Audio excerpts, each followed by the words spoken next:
In our lesson titled Tributes to the Prophet, we learn in James chapter 1 verse 5, "If any of you lack wisdom, let him ask of God, that giveth to all men liberally, and upbraideth not, and it shall be given him."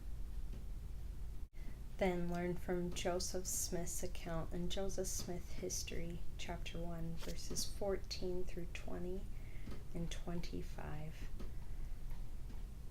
So, in accordance with this, my determination to ask of God, I retired to the woods to make the attempt. It was on the morning of a beautiful, clear day, early in the spring of 1820. It was the first time in my life that I had made such an attempt, for amidst all my anxieties, I had never as yet made the attempt to pray vocally. And after I retired to the place where I had previously designed to go, having looked around me and finding myself alone, I kneeled down and began to offer up the desires of my heart to God. I had scarcely done so when immediately I was seized upon by some power which entirely overcame me and had such an astonishing influence over me as to bind my tongue so that I could not speak. Thick darkness gathered around me, and it seemed to me for a time as if I were doomed to sudden destruction. But, exerting all my powers to call upon God to deliver me out of the power of this enemy which had seized upon me, and at the very moment when I was ready to sink into despair and abandon myself to destruction, not to an imaginary ruin, but to the power of some actual being from the unseen world, who had such marvelous power as I had never before felt in any being. Just at this moment of great alarm, I saw a pillar of light exactly over my head, above the brightness of the sun, which descended gradually until it fell upon me. It no sooner appeared that I found myself delivered from the enemy which held me bound.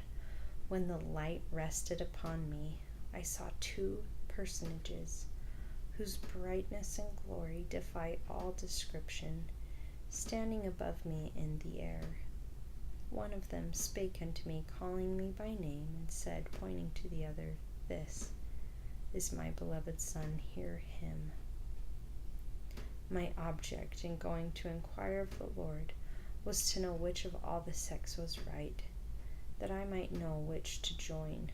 No sooner, therefore, did I get possession of myself so as to be able to speak, than I asked the personages who stood above me in the light, which of all the sects was right.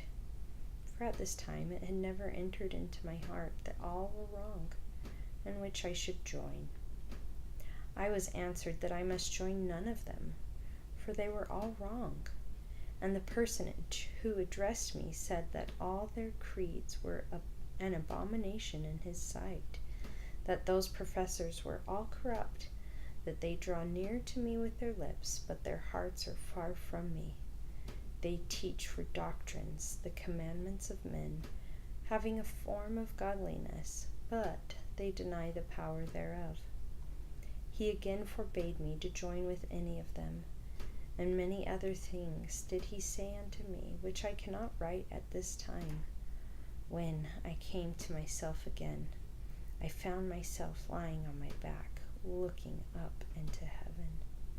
When the light had departed, I had no strength, but soon recovering in some degree, I went home, and as I leaned up to the fireplace, Mother inquired what the matter was.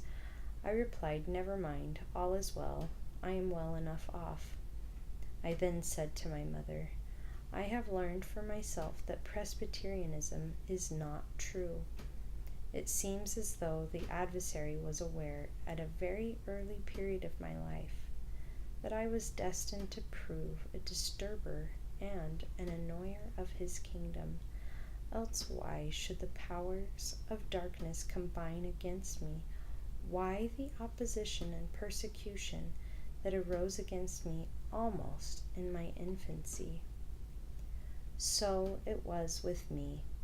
I had actually seen a light, and in the midst of that light, I saw two personages, and they did in reality speak to me. And though I was hated and persecuted for saying that I had seen a vision, yet it was true. And while they were persecuting me, reviling me, and speaking all manner of evil against me falsely for so saying, I was led to say in my heart, why persecute me for telling the truth? I have actually seen a vision, and who am I that I can withstand God? Or why does the world think to make me deny what I have actually seen? For I had seen a vision, I knew it, and I knew that God knew it, and I could not deny it, neither dared I do it. At least I knew that by so doing I would offend God and come under condemnation.